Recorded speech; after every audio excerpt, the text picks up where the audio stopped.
तो जय जवाहर संगवारी हो आप मन स्वागत है हमारे यूट्यूब चैनल लता भानु ब्लॉग्स में। तो आप मन बने रहो हमारे वीडियो में।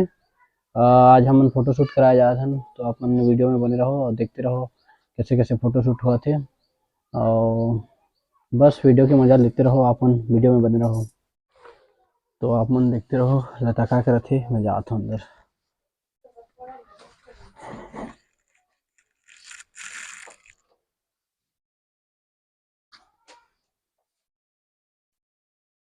हवा में घटाओ में शादी हो या मन काट डाला नहीं पड़े जानी जानी तो दूसरे में छपाते काबर छपाते खावर तो बिहार हो या मन नहीं पड़े जानी तो पढ़ते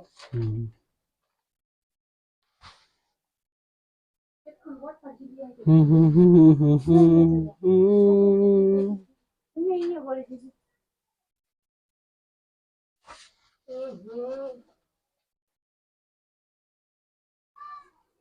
बोले दीदी नहीं लता की सिलाई मशीन कतरी चादर हम सिलते।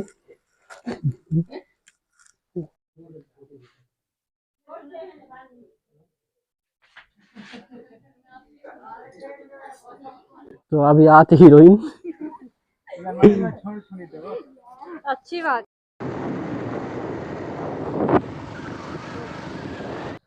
तो हम आ चुके हैं जहाँ पे हम फोटो शूट करवाना रही, यह उड़ीसा के तेल नदी पुलिया में। तो आप मन ये दे हमार कैमरामैन वाला भैया अपन गर्लफ्रेंड के साथ बात करत थे। सोशल हो जाए तक नहीं पटे ना दूसरी चीज आगे क्या मस्त है। ये दे पानी वानी गिरे छाता वाता सब पकड़े है। बीच में मत चलो रे, साइड में साइड में। तो बने रहो संगवारी हो हमारे वीडियो में। आप मतलब दिखाते हैं किस तरह से फोटोशूट चली। चलो थे अभी आगे हैं हमन किस तरह से फोटोशूट हुई आप मतलब दिखाता हूँ। और हमारे लता हम मछली धरे जाबो गए थे नदिया ला देख के, और बेचारी तो आके पूरा नदिया तरफ ही लग गए है। और आप मतलब मैं दिखा था नदिया पानी नहीं है अभी फिलहाल। अब दिक्कत हो ही आप मतलब नदिया यह मछली पकड़े पर पूरा बीच बीच में रोका गया है।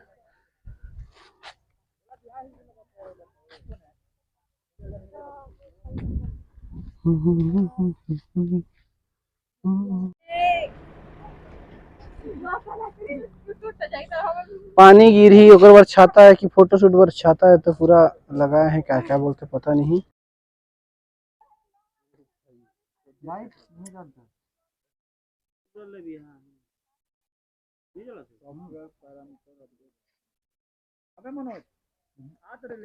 अब तो जलिस रे, अभी अभी की यहाँ जलिस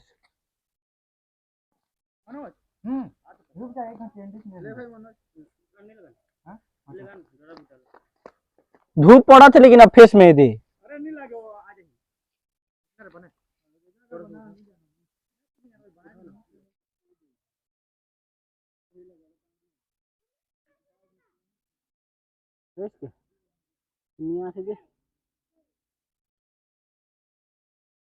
मोर मुंह बनाते तनते हेरते कनकाबे ने।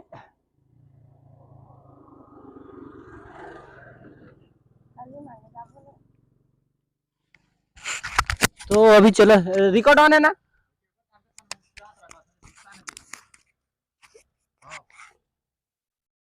हंसते रह रहे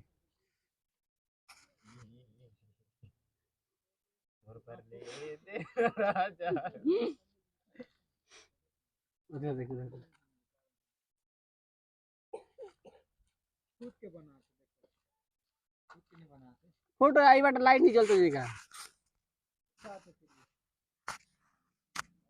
साथ तीन बंदर एक दो बंदर एक साथ, तीन बंदर एक चार बंदर तार दे है कैसे कैसे और बैठार दे है बहुत बेरा के।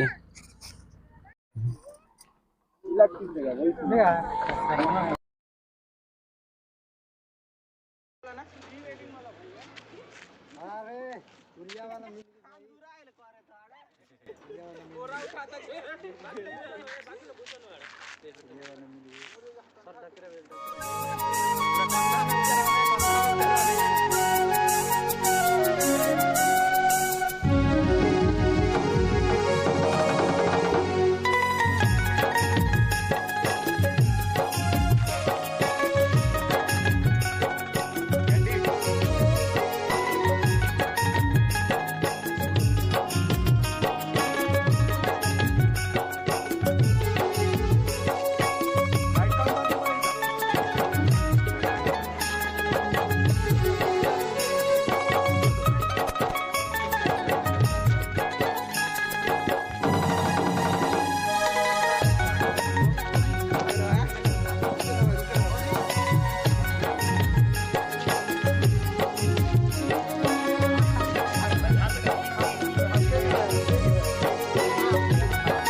मारेगा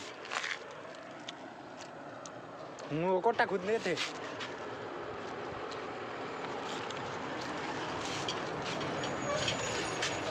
हाँ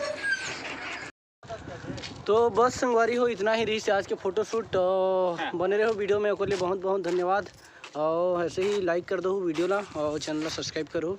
तो बस आज के वीडियो बस इतना ही। और हमारे फोटो स्टूडियो के क्या नाम है तो अपन सुन लो, संजू स्टूडियो 2.0 सब्सक्राइब ये सरकारी कर दो चैनल ला सर।